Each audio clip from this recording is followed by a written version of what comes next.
அனைவருக்கும் வணக்கம். இன்றைய தினம் 13/4/2024 ஒரு சில முக்கியமான செய்திகளை பார்க்கலாம். முதலாவதாக, third of land conflicts in constituencies where forest rights key issue for election அப்படின்ற தலைப்பில் கொடுத்துருக்காங்க. ஸோ இது வந்து பார்த்திங்கன்னா ஒரு எஃப்ஆர்ஏ பற்றின ஒரு ஆர்டிக்கலாக அமைஞ்சிருக்கு. எஃப்ஆர்ஏ இன் த சென்ஸ் அந்த ஃபாரஸ்ட் ரைட்ஸ் ஆக்ட் அதை பற்றின ஒரு ஆர்டிக்கலாக அமைஞ்சிருக்கு. ஸோ இதில் வந்து இந்த பீஸ் ஆஃப் ரெஜிஸ்ட்ரேஷன் அப்படின்றது ஒன்று வந்து நம்மளுடைய பிரைம் மினிஸ்டர் மன்மோகன் சிங் இந்த டைம்லேயே வந்து இந்த பீஸ் ஆஃப் ரெஜிஸ்ட்ரேஷன் அப்படின்றது ஒன்று சைன் பண்ணப்பட்டது. அதாவது நிறைய நம்ம ட்ரைபல் பீப்புள்ஸ்லாம் இருக்காங்க இல்லையா, ஸோ அவங்களாம் என்ன தான் வந்து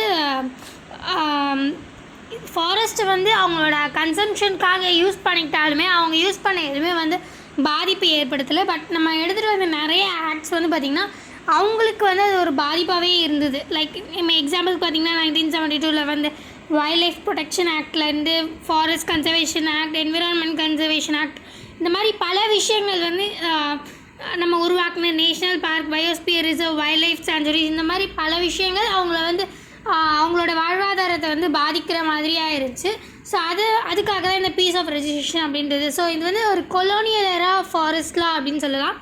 அதாவது ஸோ அவங்களுக்காக நிறைய இந்த ப்ராப்பர்ட்டி ரைட்ஸ், யூசேஜ் ரைட்ஸ், இந்த மாதிரி நிறைய விஷயங்கள் எடுத்துகிட்டு வந்து இதை வந்து ஈக்குவலைஸ் பண்ணாங்க. அதாவது ப்ராப்பர்ட்டி ரைட்ஸ் அப்படின்னு வந்து பார்த்திங்கன்னா அந்த அவங்க சுற்றி இருக்கிற அந்த சுற்றி இருக்கிற இடத்துலேயே வந்து ஒரு 4 acres ஃபார் ஈச் ஃபேமிலி கொடுத்து அவங்க வந்து அதை யூஸ் பண்ணிக்கலாம் அப்படின்ற மாதிரி ஒரு ப்ராப்பர்ட்டி கொடுக்கறது.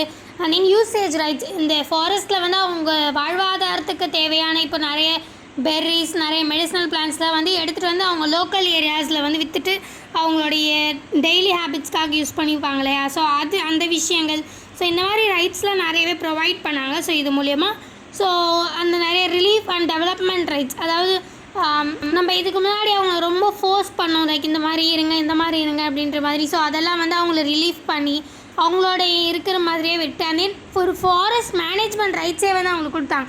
அதாவது இப்போ நம்ம வந்து ஒரு ஃபாரஸ்ட் நம்ம அழிக்கிறோன்னா நம்ம அங்கே இருக்கிற விலங்குகள், அங்கே இருக்கிற பிளான்ஸ் அதெல்லாம் மட்டும் தான் பார்ப்போம். ஸோ பட் ஆனால் இப்போது கன்சிடரேஷன் அவங்க ட்ரைபல் பீப்புள்ஸ் இப்போல்லாம் கன்சிடரேஷனில் எடுத்து தான் வந்து இந்த ஆக்ட்ஸ் எல்லாம் செயல்படுறாங்க. ஸோ அதை பற்றின ஒரு ஆர்டிக்கலாக தான் இது அமைஞ்சிருக்கு.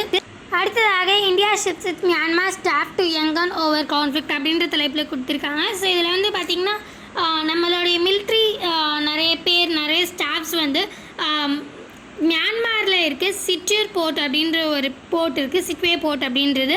ஸோ அந்த சிட்வே போர்ட் அப்படின்றது நம்ம இந்தியாவுக்குமே வந்து ஒரு இம்பார்ட்டண்ட்டான பிளேஸ். ஏன்னா வந்து ஒன் டெர்மினல் ஆஃப் அந்த சிட்வே போர்ட்டில் ஒன் டெர்மினல் வந்து நம்ம தான் வந்து அதை யூஸ் பண்ணிகிட்ருக்கோம். ஸோ அதை பில்ட் பண்ணது, அதை கன்ஸ்ட்ரக்ட் பண்ணது நம்ம இந்தியா தான். ஸோ அந்த ஒன் டெர்மினல் போர்ஷன் நம்ம தான் யூஸ் பண்ணிகிட்ருக்கோம். ஈவன் தான் நம்ம அந்த மியான்மர்லேருந்து நம்ம அந்த ஒரு கான்ஃப்ளிக்ட்னால வெளியில் வந்தாலுமே ஒன் டெர்மினல் போர்ஷன் நம்ம யூஸ் பண்ணுறோம்.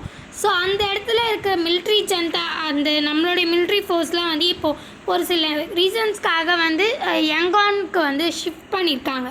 ஏன்னு வந்து பார்த்திங்கன்னா அவங்களோட கன்சிடரேஷன், இந்த மிலிட்ரி ஜனதா அப்படின்றது இருக்கு இல்லையா, ஸோ அவங்களாம் வந்து எத்னிக் ஆர்ம்டு குரூப்பால் வந்து அட்டாக் பண்ணப்படுறாங்க. ஸோ இதனால் வந்து நம்மளோட இந்தியன் டிப்ளமேட்ஸ் ஆஃபீஸை வந்து ஷிஃப்ட் பண்ணியிருக்காங்க யங்கானுக்கு. ஏன்னா வந்து நம்மளோட இந்தியன் டிப்ளமேட்ஸை வந்து நம்ம சேஃப்கார்ட் பண்ண வேண்டியது நம்மளுடைய கடமை அப்படின்றதுனால நம்ம இது பண்ணியிருக்கோம். பட் நம்மளுடைய இந்த சிட்வே போர்ட் அப்படின்றது நம்ம இந்தியாவில் ஒரு முக்கியமான பங்கு வகிக்க வேண்டியது. ஏன்னா வந்து இப்போ நம்ம இதுக்கு முன்னாடி கேள்விப்பட்டோம் இல்லையா, இந்த கலாதான் மல்டி மோடல் டிரான்ஸ்போர்ட் ப்ராஜெக்ட் அப்படின்றது. அதாவது லுக் ஈஸ்ட் பாலிசி இதுக்கு முன்னாடி இருந்ததை இப்போ ஆக்ட் ஈஸ்ட் பாலிசியாக வந்து மாற்றி நம்ம இந்த ப்ராஜெக்ட் வந்து இன்னுமே வந்து கண்டினியூஸாக போய்கிட்டே தான் இருக்குது. அதாவது நம்ம இந்தியா வந்து இந்த நார்த் ஈஸ்ட் ஏஷியன் கண்ட்ரிஸ் வந்து நார்த் ஈஸ்ட் இந்தியா கூடலாம் வந்து ஒரு நல்ல கான்டாக்டில் இருக்கணும் அப்படின்றதுக்காகவே இந்த ஒரு பாத்வே எடுத்துகிட்டு வரப்பட்டது. மல்டி மோடல் இந்த சென்ஸ் நம்ம நிறைய ஷிஃப்ட் பண்ணுறோம், லைக் ஷிப்பு, அப்புறம் வந்து ரோடு, பஸ், அண்ட் தென் வந்து ஏர்போர்ட், இந்த மாதிரி பல விஷயங்கள் வந்து ஷிஃப்ட் பண்ணுறோம் அப்படின்றது தான் இந்த மல்டி மோடல். ஸோ அந்த ஒரு டிரான்ஸ்போர்ட் ப்ராஜெக்ட்லேயுமே வந்து பார்த்திங்கன்னா கொல்கத்தாலேருந்து சிட்வே போர்ட்டுக்கு வந்து நம்ம கொல்கத்தாவில் இருக்கிற ஹால்டிவ் போர்ட்லேருந்து சிட்வே போர்ட்டுக்கு தான் நம்ம அதை எடுத்துகிட்டு போயிட்டு ட்ராப் பண்ணுறோம். அந்த அங்கே இருக்கிற ஒரு கலாதான் ரிவர் வழியாக வந்து அங்கேருந்து ஒரு ஹைவே கூட ஜாயிண்ட் ஆகிட்டு அங்கே அந்த ஹைவே ரோட்வேஸ் மூலியமாகவே போகிற மாதிரியான ஒரு ப்ராஜெக்ட் தான் இது. ஸோ அதுக்காக நமக்கு இன்னுமே வந்து இந்த சிட்வே போர்ட் அப்படின்றது தேவைப்படுது. பட் என்னதான் இருந்தாலும் இப்போதைக்கு வந்து அங்கே இருக்கிற நம்மளோட ஸ்டாஃப்ஸ் வந்து யங்கானுக்கு வந்து ட்ரான்ஸ்ஃபர் ஆகிருக்காங்க, அப்படி ஷிஃப்ட் பண்ணி வச்சுருக்கோம் அப்படின்றது தான் இந்த நியூஸாக அமைஞ்சிருக்கு. ஸோ அடுத்ததாக ஒரு பிக்டோரியல் நியூஸ் பார்க்கலாம். இந்த பிக்சரில் காமிச்சிருக்காங்க இல்லையா, ஸோ இது வந்து பார்த்திங்கன்னா சத்தீஸ்கரில் இருக்க ஒரு ட்ரைபல் ட்ரூப்ஸ் பற்றின ஒரு ஆர்டிக்கலாக அமைஞ்சிருக்கு. ட்ரைபலில் இருக்க சத்தீஸ்கரில் முரியா அப்படின்ற ஒரு ட்ரைபல் குரூப் வந்து நிறையவே இருக்காங்க. அவங்க மெயினாக வந்து பார்த்திங்கன்னா தண்டகர்னியா ரீஜன் அப்படின்ற ஒரு இடத்துல தான் இருக்காங்க. அதாவது சத்தீஸ்கர் நடுவில் வந்து பார்த்திங்கன்னா இந்த ஒரு சிட்டி மாதிரி டிஸ்ட்ரிக்ட் மாதிரி இருக்கும். ஸோ அதை சுற்றி ஒரு டென்ஸ் ஃபாரஸ்டட் ஏரியா கிட்ட கீழே வந்து இந்த ட்ரைபல் பீப்புள்ஸ்லாம் வந்து வசிச்சிட்ருக்காங்க. ஸோ அது வந்து பார்த்திங்கன்னா கோண்டி அப்படின்ற ஒரு பெரிய எத்னிக் குரூப் கீழே தான் வந்து இந்த முரியா அப்படின்றதும் வருது. ஸோ அங்கே நாக்சல்ஸ் அப்படின்ற ஒரு குரூப்பும் இருக்குது. ஸோ ஒரு நாக்சலிசம் அப்படின்ற ஒரு கொடூரமான ஒன்று வந்து நடந்துட்டு இருந்தது இதுக்கு முன்னாடி, லைக் சால்வா ஜுடும் அப்படின்ற ஒரு பேரில். ஸோ இது வந்து என்ன நடந்தது அப்படின்னு பார்த்திங்கன்னா, இந்த கோண்டு கோயா அப்படின்ற கோண்டு கோயா இந்த மாதிரி பல ட்ரைப்ஸ், அதாவது அவங்கள தாண்டி அப்பாற்பட்டவங்க.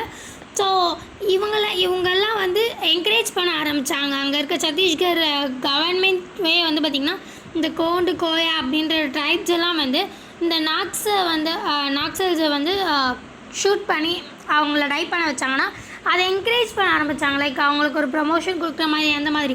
அண்ட் தென் லேட்டர் 2011 ஒரு நந்தினி சுந்தர் அப்படின்ற ஒரு கேஸில் தான் வந்து இதுக்கான ஒரு தீர்ப்பு கிடச்சிது. ஸோ அதுக்கப்புறமா இந்த நாக்சலிசம் அப்படின்றத கேன்சல் பண்ணிட்டாங்க. ஸோ அதை பற்றின ஒரு ஆர்டிக்கலை தான் இங்கே அமைஞ்சிருக்கு. ஸோ அடுத்ததாக India explores Congo for copper and cobalt access அப்படின்ற தலைப்பில் கொடுத்துருக்காங்க. ஸோ இதில் வந்து பார்த்திங்கன்னா நம்ம இதுக்கு முன்னாடியே பார்த்துருந்தோம், நம்ம இந்தியா வந்து மினரல் சைடில் வந்து ரொம்ப ஒரு வீக்கான ஒரு கண்ட்ரியாக தான் இருக்கும் அப்படின்றது. இந்த காப்பர் மெயின், அந்த காப்பர் கோபால்ட் அப்படின்ற விஷயங்கள்லாம் ஒரு கிரிட்டிக்கல் மினரலாக அமைஞ்சிருக்கு. அதுலேயும் மெயினாக டாப்பில் இருக்கிறது பார்த்திங்கன்னா சைனாவில் தான் நிறைய இருக்குது. ஸோ நம்ம அடுத்த சோர்ஸான ஆஃப்ரிக்கா அந்த மாதிரி கண்ட்ரி கூட கண்டிப்பாக நம்ம ஒரு நல்ல ஒரு ரிலேஷன்ஷிப் மெயின்டைன் பண்ணி தான் ஆகணும் அப்படின்ற மாதிரியான ஒரு நம்ம பார்த்துருந்தோம் இதுக்கு முன்னாடியே. நம்ம மினரல்ஸ் பற்றி தனியாகவே பார்த்துருந்தோம் இதுக்கு முன்னாடி. ஸோ அதை பற்றின ஒரு அப்டேட் மாதிரி தான் இருக்குது. ஸோ இதில் வந்து டிஆர்சி, அதாவது democratic republic of Congo, African கண்ட்ரியில் இருக்கிற காங்கோவில் தான் நம்ம வந்து ஒரு நல்ல ஒரு ரிலேஷன்ஷிப் மெயின்டைன் பண்ணுறதா இருக்கும். ஸோ இந்த மினரல்ஸ்க்காகலாம் லைக் அந்த காப்பர் அப்படின்றதெல்லாம் வந்து பார்த்திங்கன்னா ரொம்ப அதிக தேவைப்படுற ஒரு பேசிக்காக, லைக் ஸ்பேஸு, டிஃபென்ஸு, நார்மலாக நம்ம வீட்டோட எலக்ட்ரிசிட்டி கனெக்ஷன் வரைக்கும் நமக்கு அந்த காப்பர்லாம் வந்து ரொம்ப அவசியமான ஒன்றா நமக்கு வந்து தேவைப்படுது. வீட்டில் நார்மலாக ஒயரிங், அப்புறம் விண்டு டர்பைன்ஸ், எலக்ட்ரிக்கல் மிஷின் எல்லாமே எல்லாத்துலேயுமே இந்த காப்பர் அப்படின்றது ஒரு மிகப்பெரிய இன்வால்மெண்ட் காமிக்குது. அது மட்டும் இல்லாமல் கோபால்ட்டுமே வந்து பார்த்திங்கன்னா இந்த இவி பேட்டரிஸ், எலக்ட்ரிக் வெஹிக்கிள் பேட்டரிஸ் இருக்கு இல்லையா, லைக் இந்த லித்தியம் பேட்டரிஸ், அப்புறம் நிக்கல் கோபால்ட் பேட்டரிஸ், இந்த மாதிரி பல விஷயங்களில் கோபால்ட் ரொம்ப யூஸ்ஃபுல்லாக இருக்குது. ஸோ இதை பற்றின இதுக்காக நம்ம வந்து காங்கோவில் தான் வந்து டிபெண்ட் பண்ணி ஒரு ஃப்ரெண்ட்ஷிப் நம்ம அதுதான் எக்ஸ்ப்ளோர் பண்ண போகிறோம், லைக் ஃபார் காப்பர் அண்ட் கோபால்ட்டுக்காக. ஸோ அதனால் நம்ம காங்கோ பற்றி ஒரு சின்ன அப்டேட் இதில் கொடுத்துருக்காங்க. அங்கே வந்து இப்போ ரீசெண்டாக சிவில் வார் வந்து நடந்துகிட்ருக்கு. ஸோ அந்த சிவில் வார் வந்து பார்த்திங்கன்னா ரெபெலியன் குரூப்ஸால் வந்து நிறைய ஒரு சிவில் வார் வந்து க்ரியேட் பண்ணியிருக்காங்க காங்கோவில். ஸோ இது வந்து பார்த்திங்கன்னா இந்த மாதிரி விஷயங்கள் மென்ஷன் பண்ணியிருக்காங்க. இந்த காப்பர் அண்ட் கோபால்ட் அந்த லைன் வந்து நம்ம எங்கே belt of copper and cobalt அங்கே எங்கே இருக்குது அப்படின்றது தெரிஞ்சிக்க வேண்டியது அவசியமாக இருக்குது. அது வந்து பார்த்திங்கன்னா கால்பேசி அண்ட் லுபும் பஷி அப்படின்ற ஒரு ரீஜியன்ஸ் எல்லாம் வந்து கனெக்ட் பண்ணுற மாதிரி ஒரு பெல்ட் வந்து அமைஞ்சிருக்கு இந்த காப்பர் அண்ட் கோபால்ட்டுக்காக. ஸோ அதை பற்றின ஒரு ஆர்டிக்கலாக தான் இது அமைஞ்சிருக்கு.